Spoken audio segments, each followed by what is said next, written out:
Well, the gravity of the situation has prompted an inspection by a visit by Finance Minister Tito Mboweni. He received an update on the incident by, amongst others, SABC acting COO Dr. Van Rooyen. I thought that I should visit the SABC to try and get a first-hand briefing about what has happened to the building, because there might be cost implications for which we don't have money. But I'm very pleased that people are safe, and I wish one of your colleagues who is in ICU a quick recovery.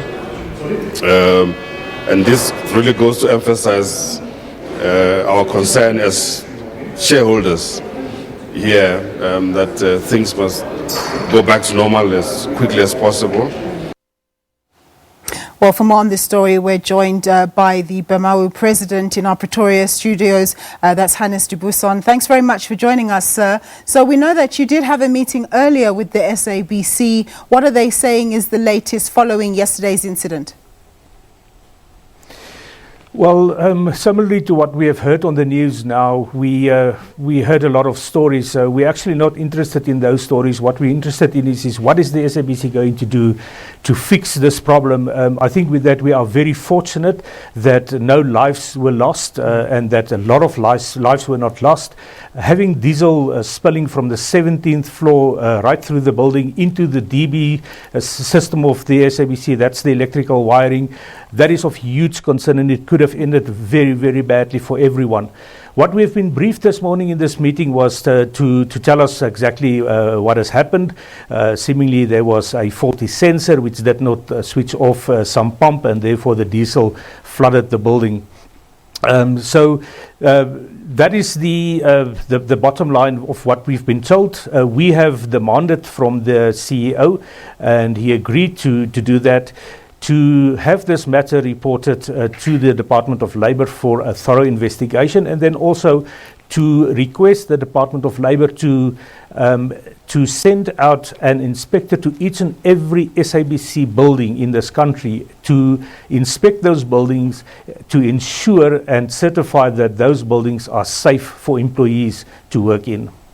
And how soon are you hoping that's going to happen? I mean, here at the TV building, we are getting anecdotal reports from colleagues who say that they feel that the water does taste a bit funny, maybe even smells a little bit like diesel. Yes, we did receive that same reports. We asked employees to keep samples of that water. We want the SABC, or if they don't do that, we will do it from our side, to have that water analyzed to ensure that it is safe for drinking. Of course, we also received reports of employees getting nauseous and vomiting as a result of the water. So it is generally a very, very unsatisfactory situation at the SABC. I must also add that we are currently consulting our legal team with the intention to bring an application to compel the Minister and the President and Treasury to fund, at least on an urgent basis, the SABC to ensure that buildings are maintained properly. It is quite a concern that basically the management is indicating, because it's having to ensure that it keeps up with its obligation of paying the likes of me and all the other colleagues at the SABC, they're not able to take care of other important things, which is basic maintenance. Well, that's not entirely true, because we know that the SABC is currently spending a lot of money on litigation against its own employees, and that there are money being spent on other things. So it's not entirely true that they are scraping the bottom in respect of only salaries to be paid out.